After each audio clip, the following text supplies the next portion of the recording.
पेटवलं। सगळी यंत्रणा, सगळ्या लोकांचं लक्ष जरांगे पाटलांच्या त्या उपोषणावर केंद्रित झालं। सन्माननीय मुख्यमंत्री एकनाथजी शिंदे यांनी येऊन जरांगे पाटलांचं उपोषण सोडविलं आणि 40 दिवस मराठा आरक्षणासाठी मागून घेतलेत। या गोंधळामध्ये महाराष्ट्र शासनानं 2 महत्त्वाचे GR पारित केलेत आणि हे दोन्हीही GR बहुजन समाजाचा गळा दाबणारे आहेत। पहिला GR 62,000 सरकारी शाळा खाजगी कंपन्यांना देण्याचा करार, खाजगी कंपन्यांना देण्याची सहमती महाराष्ट्र शासनानं दिलेली आहे। आश्चर्य असं की सन्माननीय उपमुख्यमंत्री फडणवीस साहेबांची विचारधारा केंद्रात ठरते, भाजपाची एक विचारधारा आहे, ते खाजगीकरण, प्रायव्हेटायझेशन याचे पुरस्कर्ते आहेत।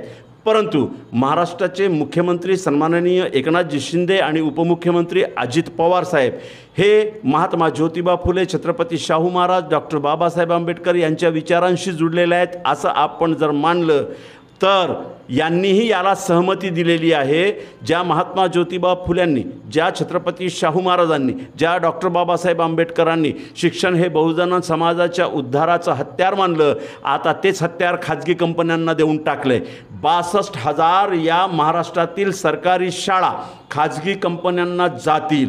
खाजगी कंपन्यांचे कायदे तयार आहेत। या कायद्यानुसार एकदा खाजगी कंपनी शाळा चालवायला जर घेतली तर त्यामध्ये महाराष्ट्र शासनाच्या शिक्षण विभागाचे किंवा नोकरी भरतीचे नियम लागू होत नाही, तिथं आरक्षण लागू होत नाही, तिथं रोस्टर लागू होत नाही आणि खाजगी कंपन्या ज्या शाळा चालवत असतील त्यांचे नियम तयार करण्याची मुभा त्यांना आहे आणि ते जे नियम करतील त्याच्यात महाराष्ट्र शासनाला किंवा शासनाला हस्तक्षेप करता येत नाही। मग पगार किती असेल ते ठरवतील, कंत्राटी पद्धतीनं शिक्षक भरती करतील, त्या कंत्राटाची मुदत 5 वर्ष, 2 वर्ष, 3 वर्ष, 10 वर्ष जे काही असेल ते ठरवण्याची जबाबदारी कंपनीची। यात शासनाला हस्तक्षेप करता येत नाही।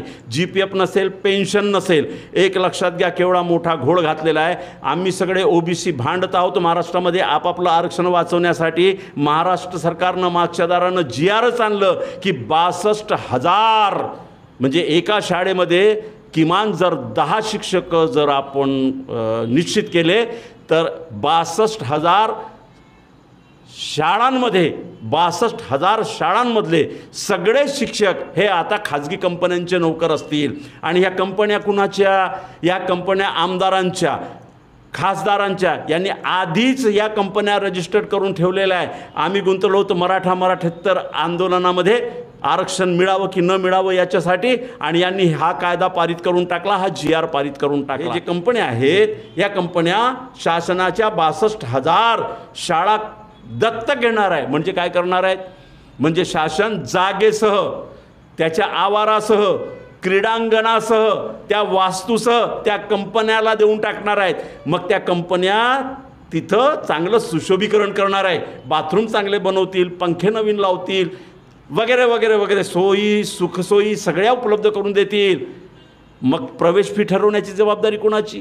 प्रवेश फी ठरविण्याची जबाबदारी कंपनीची। कंपनी ठरवेल त्या प्रवेशामध्ये, त्या प्रवेश फीमध्ये बहुजन समाजाच्या पोराला किंवा कोणालाही प्रवेश घ्यावा लागेल आणि कोणत्याही कोर्टामध्ये दाद मागता येणार नाही कंपनीच्या त्या कायद्याच्या विरोधात। मित्रांनो, केवढा मोठा घोळ आणि केवढा मोठा गळा दाबण्याचं हा GR आहे हे लक्षात घ्या। आणि दुसरा महत्त्वाचा GR ज्यामध्ये दुसऱ्यांदा आरक्षण संपुष्टात आणले तो म्हणजे या महाराष्ट्रातील 85 संवर्गातील सगळी पदे खाजगी कंपन्यांच्या माध्यमातून भरण्याचा दुसरा GR महाराष्ट्र शासनानं पारित करून घेतला आहे। या 85 संवर्गातील उपसंवर्ग 138 आहेत। म्हणजे इंजिनियरपासून तर कंत्राटी पद्धतीनं सगळी भरती केल्या जाईल। मग तो क्लर्क असो, मग तहसील ऑफिस असो, नगरपालिका असो, महानगरपालिका असो, निमशासकीय कार्यालय असो की शासकीय कार्यालय असो, यामध्ये लागणारा कर्मचारी वर्ग हा कंत्राटी पद्धतीनं कंपन्या भरतील आणि ही नियुक्ती 5 वर्षासाठी असेल। कुणाला नियुक्त करायचं हे कंपनी ठरवेल आणि स्पष्टपणे GR मध्ये म्हटलेलं आहे की याच्यामध्ये आरक्षण नाही, आरक्षणाची सोय असणार नाही। हे खुल्या पद्धतीनं होतील आणि पगार किती? 10,000, 15,000, 20,000 कंपनी ठरवेल ते। एकीकडे आरक्षण वाचवा म्हणून आम्ही भांडतो आहोत, आरक्षण मिळावं म्हणून आम्ही भांडत आहोत, दुसरीकडे संविधान प्रदत्त सगळी व्यवस्थाच उद्ध्वस्त करण्याचा घाट या महाराष्ट्रामध्ये घातलंय आणि त्यात ते यशस्वी होत आहेत मोठ्या प्रमाणात। पूंजीवादी वर्ग आणि सत्ताधारी वर्ग यांच्या यांची जोडगोडी किती मस्त झालेली आहे हे तुम्ही पहा. 200 वर्ष या भारतावर इंग्रजांनी कंपनींच्या माध्यमातून, कंपनी राजच्या माध्यमातून राज्य केलं आहे. तीच प्रतिकृती नेमकी या भारतामध्ये, या महाराष्ट्रामध्ये आता अस्तित्वात यायला लागली. म्हणून बहुजन समाजातील 18 पगड जातींच्या लोकांनी, सगळ्या आदिवासी, मुस्लिम, अनुसूचित जाती, जनजातीच्या लोकांनी या दोन्ही GRच्या विरोधात मोठं रान पेटवलं पाहिजे. खाजगी शाळा ह्या नफा कमवण्यासाठी असतात आणि नफा कमवण्यासाठी फीस द्यावीच लागते, हा सिद्धांत सुप्रीम कोर्टानं एका निकालामध्ये जाहीर केलेला होता. आणि जेवढा पैसा या खाजगी कंपन्या ओततील त्याची वसुली विद्यार्थ्यांच्या प्रवेशाच्या किंवा ट्युशन फीसच्या माध्यमातून ते घेणार आहेत. आरक्षण संपलं, शिक्षण क्षेत्रातून आरक्षण संपलं, 85 संवर्गातील आरक्षण संपले.